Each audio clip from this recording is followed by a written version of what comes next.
What's good, ladies and gents? Welcome to the MKO Pugilism Boxing channel, where we talk all things boxing. Do remember to like, subscribe, hit the bell notification, all that good stuff. So that put that on all as well, so that you can get notified of the latest content as and when it drops. So let's get into this one. So I'm just going to talk in this one about a bit of a feud between Anthony Joshua and Carl the Cobra Froch. Now, this is something that Carl Froch has sort of brought out on his YouTube channel. That's where I sort of came to know about this. I've always known that, Froch has been quite critical of Anthony Joshua since he left Robert McCracken. But this latest thing now came, for me at least, I came to know of it by watching Carl Froch's YouTube channel, Froch on Fighting, which it is a good YouTube channel because it's kind of Carl Froch just giving his opinion. There are not every time you're going to agree with his analysis or his thoughts, but what I like about it is it's just authentic and it's just sort of real. It's just an ex-boxer giving his opinion, and he's got some good sort of valid insights into boxing. And as he keeps going on about, he's had a Hall of Fame career and all that, and the 80,000 people knocking George Groves out. Yeah, he loves saying that. So it's a good YouTube channel, and I came to know about this the messaging thing through his YouTube channel, because what he done was he showed the WhatsApp messages that were private between him and Anthony Joshua. And what he claims is that Anthony Joshua was recently interviewed and he was asked to give one-word answers to questions. So one of the things that came up in Anthony Joshua's interview was Carl Froch's name. And he said Carl Froch, and then he called him a P word, he called him a prick. And so Carl Froch then said that, as soon as I saw that interview, I got right on the phone, sent him a message to say, "Oh, who are you calling that word? Who are you calling that?" So, he gets on, he messages Anthony Joshua and said, like, "Hold on a minute, why are you calling me that? Who are you to call?" So I've called Joshua out on it and said, "Why are you calling me that?" And then Joshua responded, he said, "Because you are one." And then Carl Froch was like, "What makes you say that?" And it sort of went back and forth a little bit, because Joshua just sort of stood up and said, "Well, I think you are one, and that's it. That's why I'm calling you that." And then Carl Froch in his YouTube video then commented on this and said, "What happened to Mr. Stay Humble? What happened to Stay Humble, Stay Hungry? You haven't, I'm just telling the truth about you. You haven't been the same since Andy Ruiz and the little fat kid from Mexico beat you up." And it was questioning Anthony Joshua's resume and his record and stuff of that nature, and saying, in some sense, it was kind of trying to call Anthony Joshua fake, because he was saying, "Oh, my resume is solid, your resume is not." So it's kind of calling out and criticizing, "Oh, did you beat Charles Martin?" And sort of trying to pick holes in Anthony Joshua's resume and stuff like that. And he was sort of upholding himself to say, "Look, my career's Hall of Fame. You quit against Andy Ruiz." And it was really sort of sticking a knife in on Anthony Joshua. And these guys, I don't know if they were ever really bosom buddies or real friends, but I do know that when I think Joshua won the title, Carl Froch was in the ring celebrating with him. So I know that there's at least some affinity or some sort of, at least they're at least kind of acquaintances, if nothing else, through the boxing. So I just want to give my thoughts on this, what Carl Froch has said. I mean, I think as far as the stay humble, stay hungry stuff, I mean, for me, that's always been more of a slogan thing. I mean, these are guys, boxers, they're always going to kind of have their egos, and you'd be naive to think that Anthony Joshua doesn't have a big ego too. He's just a guy that likes to be quite measured and quite sensible, and he doesn't like to show his ego and show a braggadocious side to himself. He does try to appear as quite humble, but he's got an ego, and I think at the end of the day, yeah, Carl Froch, he can mug him off if he wants and take the mick. But for me personally, I think when you're being critical of guys and especially boxers, you got to be willing to sort of take what comes with that. And I think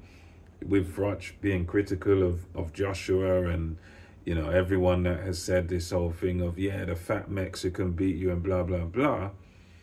If you're going to say that about someone, well, you have to be prepared to take the consequences. You have to be prepared to accept the response of that person. And obviously, Anthony Joshua, he hasn't liked these things over the years. And at the end of the day, I would say that there is a bit of ignorance in what Carl Froch said there, because you call this guy the little fax Mexican kid, when in fact Andy Ruiz is a world-class fighter. He's not just some fat Mexican kid. He's not just some fat guy. Andy Ruiz was a world-class fighter. He still is a world-class fighter. I mean, and at the end of the day, you look back over his career, his only loss back then was to Joseph Parker.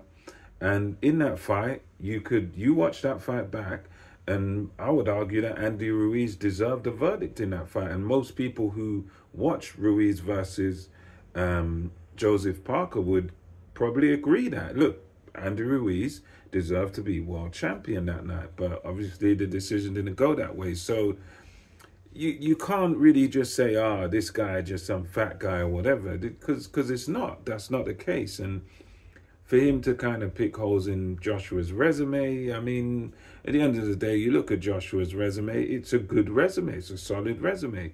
He's, you know, the only one of the sort of top guys, let's say barring Usyk, he's the only one that's actually gone around and collected belts off of champions. I mean, yes, the first one was a bit of a soft touch in Charles Martin, but at the end of the day, Joshua was largely sort of untested at the time, taking his first world title shot, and, you know, Charles Martin was available. They paid him the money. Charles Martin lost. And even when Anthony Joshua beat him, Carl Froch was very complimentary. He said you can't really criticize that performance, etc., etc. Was praising Anthony Joshua's performance when he beat Charles Martin. So for him now to turn around and criticize and say, that wasn't nothing, I mean, it's a bit of a contradiction. It's kind of contradicting himself there. And, you know, you even look at his resume. I mean, you could even pick holes in that. You could say, well, you fought Arthur Abraham and you go on about the Super 6 series, and, you know, you beat guys like Jermaine Taylor, but you were getting beat up by Jermaine Taylor, and you had to really pull it out the bag in the last round, in the last dying seconds of the fight, and win. Yes, it was a fantastic win, but you weren't a class above those guys. That Jermaine Taylor was outboxing you, he was beating you up. And then you had to pull that punch out the bag, and you could say, well, Arthur Abraham, you beat him, and yes, you beat him very well, but Arthur Abraham's best days were behind him at 160 at middleweight, and you fought him at 168 at super middleweight. So there's plenty of things you can criticize. You can say Dirrell, myself and a lot of people watching saw the Andre Dirrell fight, and we feel like, you know, Andre Dirrell deserved to win that fight because he outboxed Carl Froch. It was in Carl Froch's hometown, and for me, that was a hometown decision. But at the same time, on paper, Carl Froch won, he won. And then he steps up against the best in the super middleweight division at the time, Andre Ward, and he couldn't do nothing with Andre Ward. He gets flabbergasted. He gets, you know, completely and utterly outclassed by Andre Ward, and, you know, could hardly win a round off of Andre Ward, because, you know, such was the gap in class. So, you know, yes, his resume is Hall of Fame worthy, but if you want to pick it apart, you can pick it apart. And it's the same with Joshua. Joshua stepped up against the very, very best in Alexander Usyk, and he lost. But is it any disgrace for him to lose to Usyk? No, because Usyk has proven himself to be the best heavyweight in the world. Even Andy Ruiz, world-class fighter. And you look at who Joshua's fought, Povetkin, you know, he fought Pulev when Fury failed to fight him. Loads of these guys. I mean, he was even down, had a contract signed to fight Tyson Fury a few years ago, but of course that got scuppered by the Wilder negotiations. Even with Deontay Wilder, when as Joshua's with DAZN made Wilder $120 million offer for a free fight deal. Deontay Wilder turned it down. We could have had undisputed between Wilder and Joshua. It didn't happen because of Wilder's team advised him to turn it down. So, and apart from those two, the Fury and Wilder, Joshua's pretty much cleaned up and fought every other meaningful fight that you could fight. So I don't think you can really...